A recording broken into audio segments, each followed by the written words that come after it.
Hey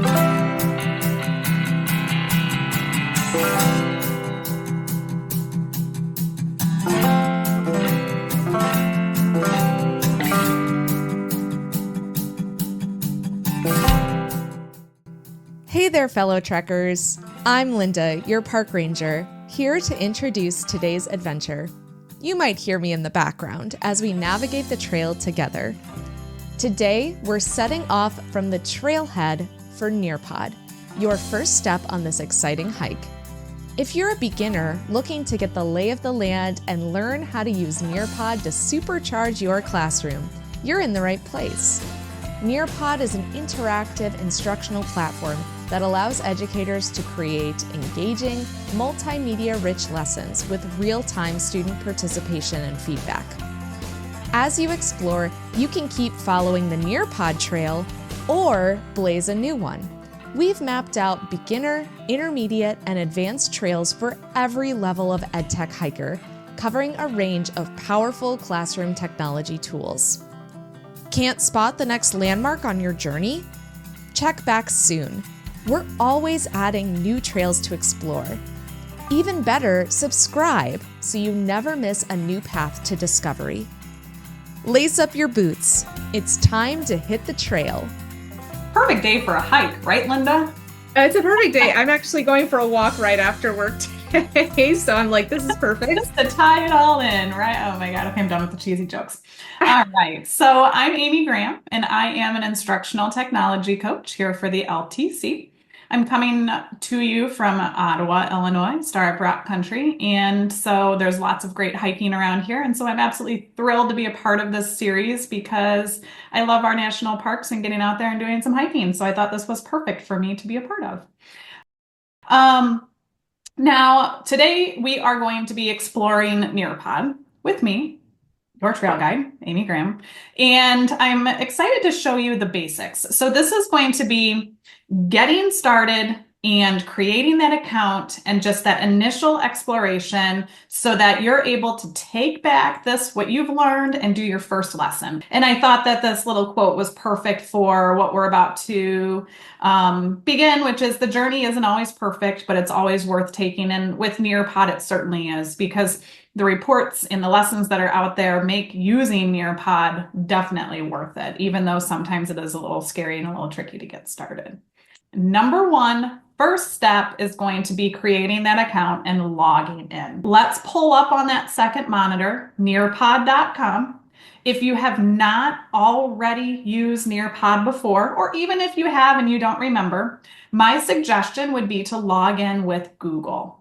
If your school has a single sign-on, an SSO, if you click log in with Google, whether you already have an account or you don't, it should prompt you. And I say should because it doesn't always go the way that we plan. It is technology, but it should prompt you to create an account if you haven't already done so. So you're going to follow those prompts. If you get an alert that says, oops, you don't have a Nearpod account, you're going to go back. And all you have to do is click create an account right there where you see sign in so that you can have access to everything. So what I'm going to do is I'm going to pop open Nearpod here on my side of my screen. So with Nearpod, I have noticed that they did update their view. I got a prompt to update to the new look, I think is what they called it. I chose to stay with the traditional because with doing this workshop, in case anybody had already created an account, and I did not want to risk somebody else's screen looking different. However, I do want to give you that heads up that your screen might not look like mine because they have come out with a new view. When you're logging in, you are going to land on this page. This is the home screen. So when you create a Nearpod account, this is where you're always going to land when you sign in. I want to point out that Nearpod is a freemium, as we would call it. So there are features that are free, and then there are features that are paid within Nearpod. And everybody always asks, is it worth it to use it? I'm not going to pay for it. My school doesn't have a subscription. I believe that the benefits of the free version are worth using, even though you don't have access to everything. Okay, there is so much within here. And one of my favorite things is that they do not limit your reports, at least yet. You never know what's going to happen, but right now they don't limit your report. So if you look on this left-hand side, for every lesson that you do get some phenomenal feedback on how your students are doing. We are not going to dive into reports today, only because I feel like that would be next level. And I can't give away all my Nearpod basics if we are going to be going on several hikes and several journeys together. So we are going to save that, but I wanted to point that out. With your free version, you will have access to only certain activities, but some of the best ones are free. And you will have limited storage space. So on your right-hand side, where the little person gray figure is here, I have Premium Plus, so I have plenty of storage, but that's because I'm a part of the LTC and some of the coaches have given us access. So that's wonderful. And I greatly appreciate it because I've used Nearpod so much in all of my districts. But you can keep an eye on this little bar right here and it'll tell you where you're at within your storage. I recommend not using Nearpod as a formal assessment because what you're going to want to do is as you create lessons and as you find lessons, you're going to have to delete some to create space for more. So our next step is going to be going to number 2, which is navigating the Nearpod library. This is the watering hole of Nearpod, filled with resources of all shapes and sizes. And I just want to sing Hakuna Matata every time I say that slide.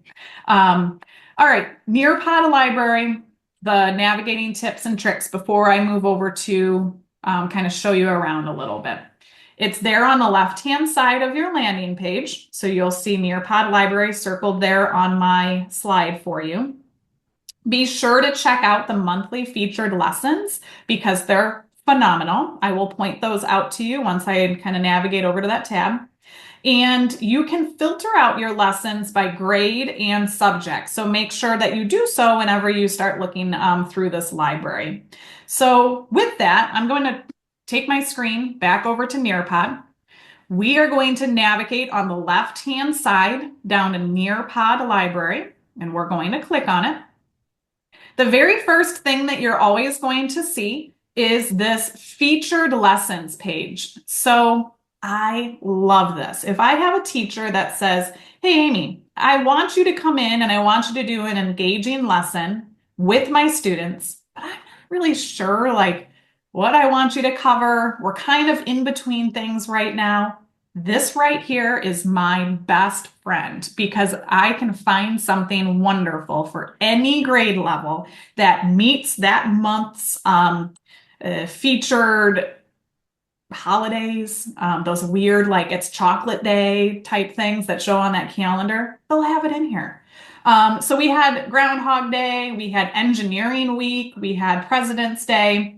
And then what you would do is if one of these stand out to you, you can click on it. So Abraham Lincoln Day, I can click on this and it will show me in that right-hand corner up here on the top. I can't hover over it because it'll go away, but you'll see the grade level that it's meant for.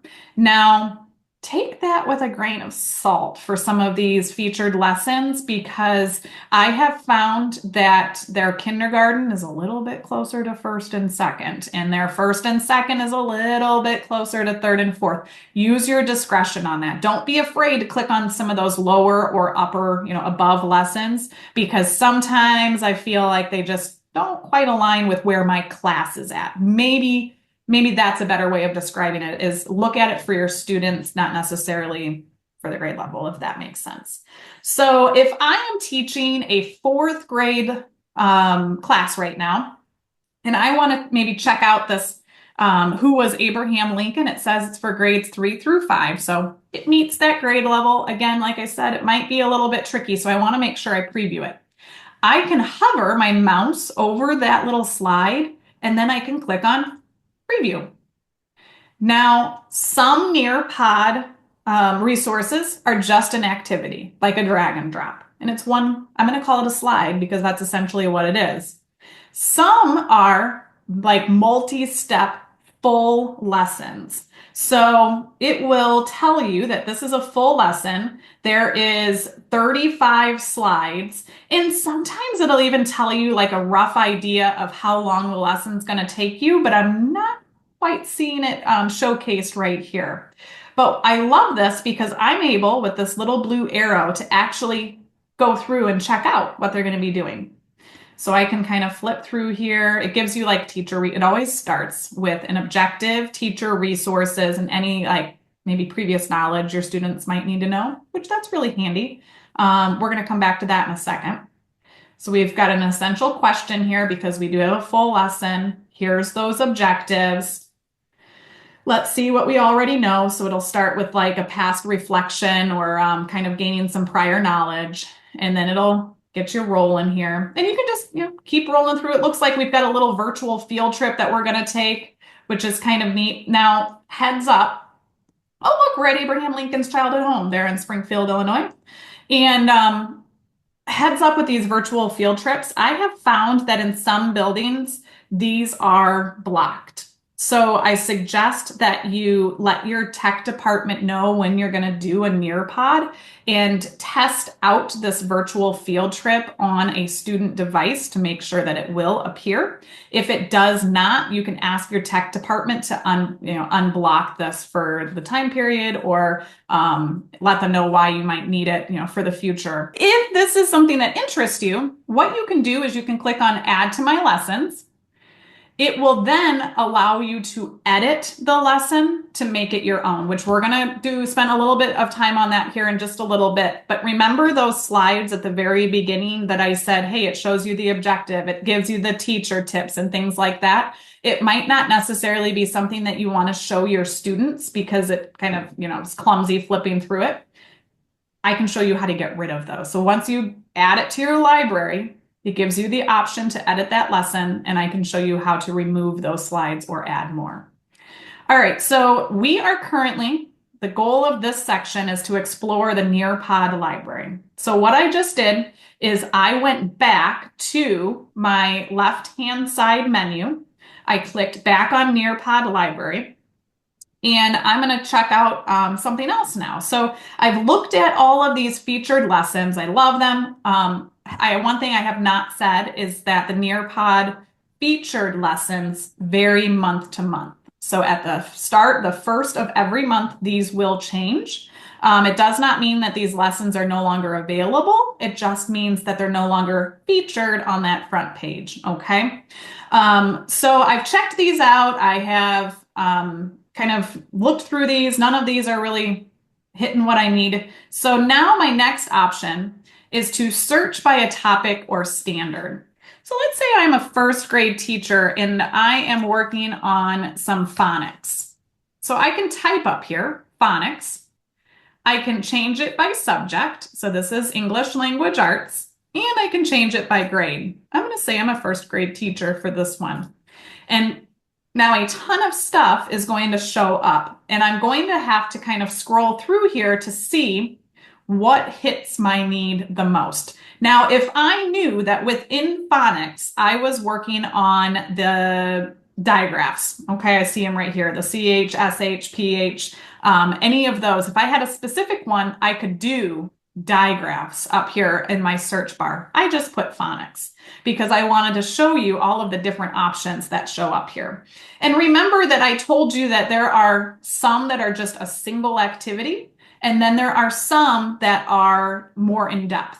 Okay, so you'll see that like this one here says it's a topic bundle. That means you're going to have activities and you're going to have lessons all built in here around that digraph WH. This one here is a little video. It says that it's 10 minutes long, and it's a Happy Easter phonics video. So that's just a single video, 10 minutes long, that goes along with your phonics search here. It looks like we have a couple other videos that are appearing here. You'll also notice that some of these say EL Companion. That means that it is suitable for your English language learners, and it can meet the needs of those that need it in a different language, which is a really neat thing that Nearpod has started incorporating. Nearpod is a Renaissance company now, so AR and star reading is a part of Nearpod as well. And so if we could dive deeper into Nearpod, something that we might want to spend some time on is if you are a school that does star testing for your students, you can, if you pay for Nearpod, this is if you have a subscription, Nearpod will give you recommended lessons for students based on where they tested in your STAR testing. So that's another wonderful feature that Nearpod offers. If you notice when you do the search, if you want to narrow it down even more, they have 162 lessons. So those are going to be your multi-step slides. They have 49 activities and 499 videos that goes along with just that search for phonics. So you could narrow that down even more. And don't forget to switch your grade level and your subject. And again, if you hover over the slide that interests you, you have the option to preview it. I would always preview before I add to my lessons. So if I click on this, I can look through it. Once you add it to your lessons, that's when you get the option to edit it. All right, so there's several different types of lessons. So whenever you're scrolling through that Nearpod library, you're going to notice that some of them are multi-step slides and some of them are just like an activity. Some of them are videos. Some of them are virtual field trips.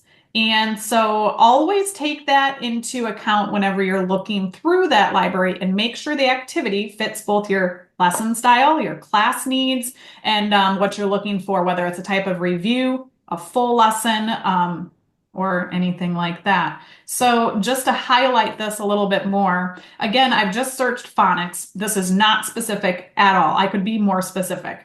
And as I scroll through, again, I had pointed out that there are lots of different things in here. This one right here looks like it would have a lot of different things in here that might be able to highlight some of those different activities. So a sway is using Microsoft to go in and do some typing and some different activities within that particular slide. If you're not a Microsoft school, that's okay. It should still work. A collaborate board is one that allows them, think of it like a pegboard where students have used a Post-it note and they've made a comment about it. So students would be able to post their thoughts. They could use a GIF, they can use a video, lots of different ways to communicate and answer a question that you've put on here. I like to use a collaborate board when I'm trying to collect some prior knowledge or maybe even just check in like a quick SEL. How are you feeling? They could use a GIF. I'm not sure if this is a paid version or a paid feature, I'm sorry. But I believe if you are working with younger students, it has the option to use their microphone to type. I know that they've built that in, but I'm not sure if it's a paid version or not, where it'll give them the little speaker option whenever they click on the space to type. I think it's built in that they are able to use voice to text there right inside that collaborate board. It looks like this has a video. It has polls. So a poll is a quick, exactly just feedback on this, and you'll be able to share your answers to the whole class. Open-ended question. It's got different slideshows. It's got a draw it in there. So I like to use draw it's with multi-grade levels. It can be as simple as just circling the correct 2 letters that you're putting in for that long E, all the way down to you could type in there and put like a worksheet or something that you want a response for right there, and the students are able to respond. So I know that I've stuck to kind of lower elementary examples. I'll be sure for this next step to go into some upper levels so that you're able to see that as well, because Nearpod is not just for that K4, it goes all the way through K12. So I'll be sure to keep that in mind for the next ones. But I just wanted to click on this so that you could see that there are a lot of different activities and lesson types. You, again, don't have to do all of these. You can edit this to make this shorter if you don't want to go through all of that. Now, the next step is going to be making this lesson our own. You'll see who was Abraham Lincoln? And at the very beginning, whenever we were looking at the featured lessons, this is one that I clicked add to my lessons. And here it is. So when I hover over it, I have the option to teach or edit it or preview it. I am going to click on edit because I want to change some of this.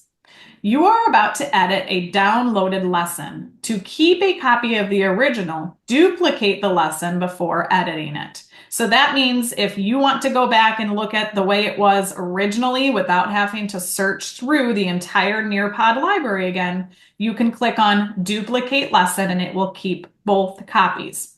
Again, if you are not using a paid subscription, you might just want to go directly into edit lesson, okay?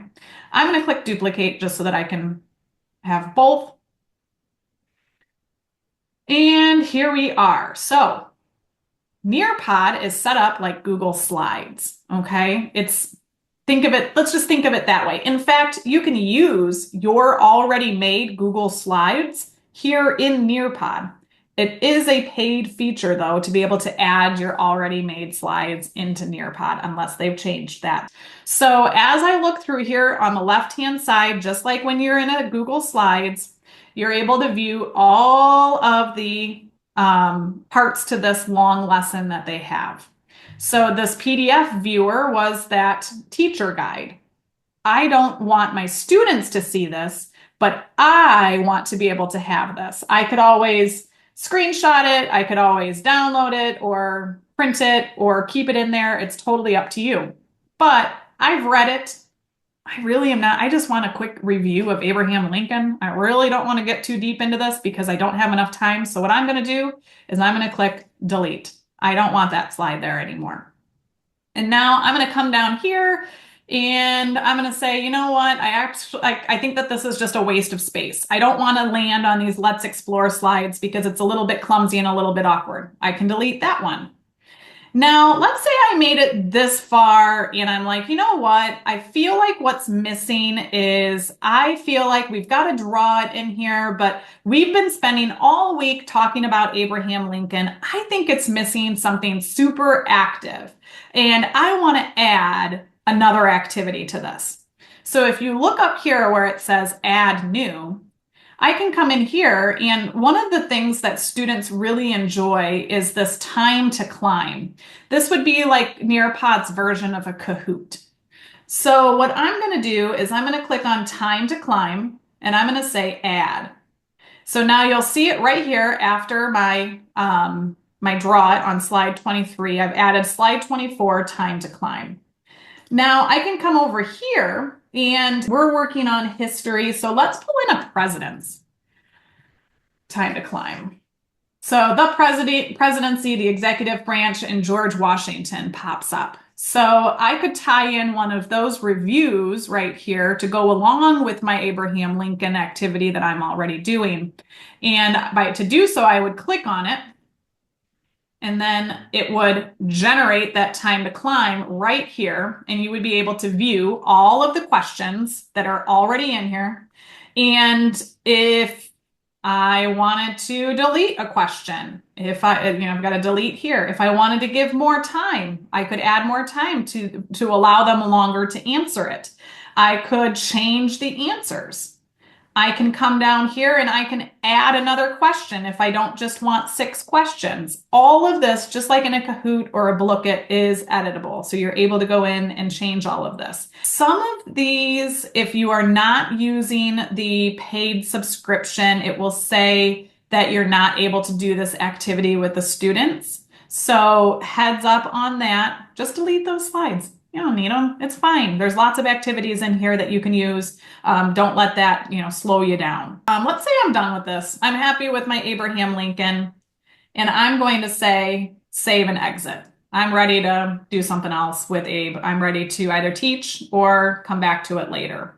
And when I click save, it'll take you back to your Nearpod library.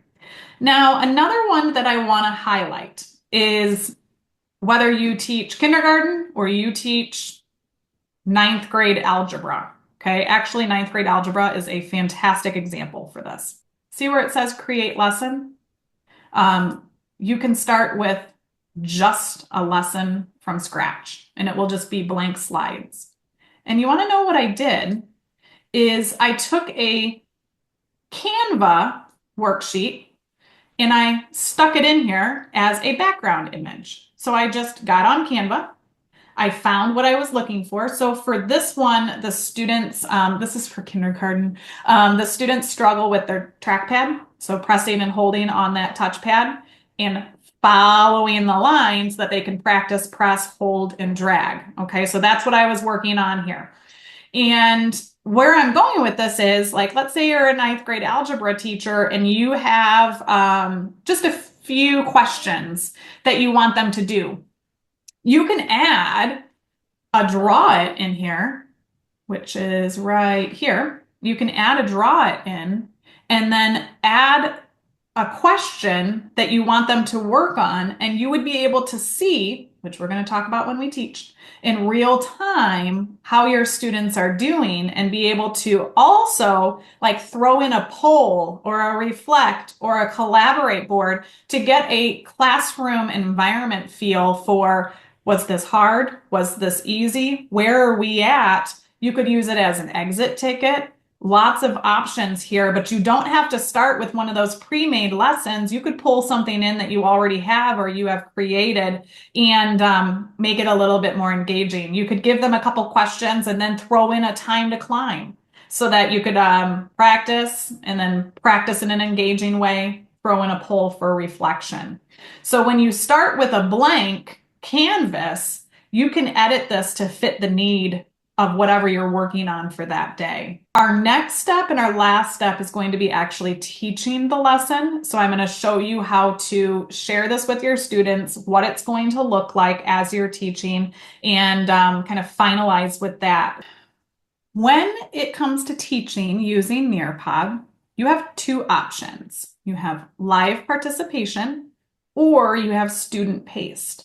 Student paced, they are able to go through the slides if it's a multi-step lesson on their own, at their own pace, fill it in the blanks. If it's a draw it, activate all the features, anything like that. I would not recommend doing a time to climb as student paced because that's more of like a multi-person game that they are trying to play. So I would only do time to climb, which is that Kahoot, review game or introduction game live participation. Everything else works very well as student paced.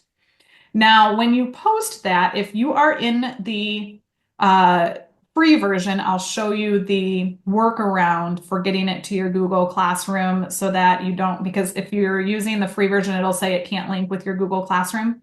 There is a way.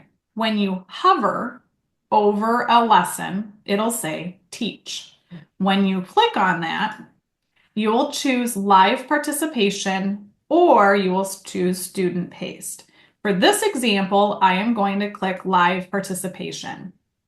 And then what you'll tell the students is they need to go to join.nearpod.com so if you tell them to go to join.nearpod.com, so I recommend just taking this join.nearpod.com, putting this in your Google Classroom as like a topic that they always go to, and then you post this guy right here up for them to see so that they have to type this in here. I always go through classwork just because, again, there's multiple ways to do things, right? Could I put it directly in the stream? Sure, I could, but I always give things a topic. I'm just weird like that. Go to create. This is a material because there's nothing that needs to turn back in, and you can post this link here. And then the students will have access to it. Now, older kids, you can just post that bada boom, bada bang. They'll go directly into the lesson. Other option was to post a link just to join.nearpod.com. Now, top one is the specific lesson that I'm teaching. That was this copied link. It'll take them directly to the lesson. This one is if I just want them to type in the code every time so that I don't have to copy the link to the lesson every time. Okay, so two different options that you have here.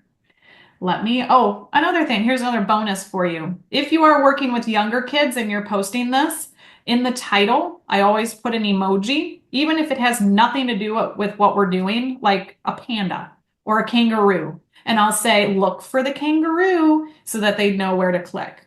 Students have been given the link, either join.nearpod.com or the actual link to the direct lesson. So let me copy this. I'm going to show you what it looks like on the student end. So I put it in. Join lesson. All right, so it'll ask for their full name and then join lesson.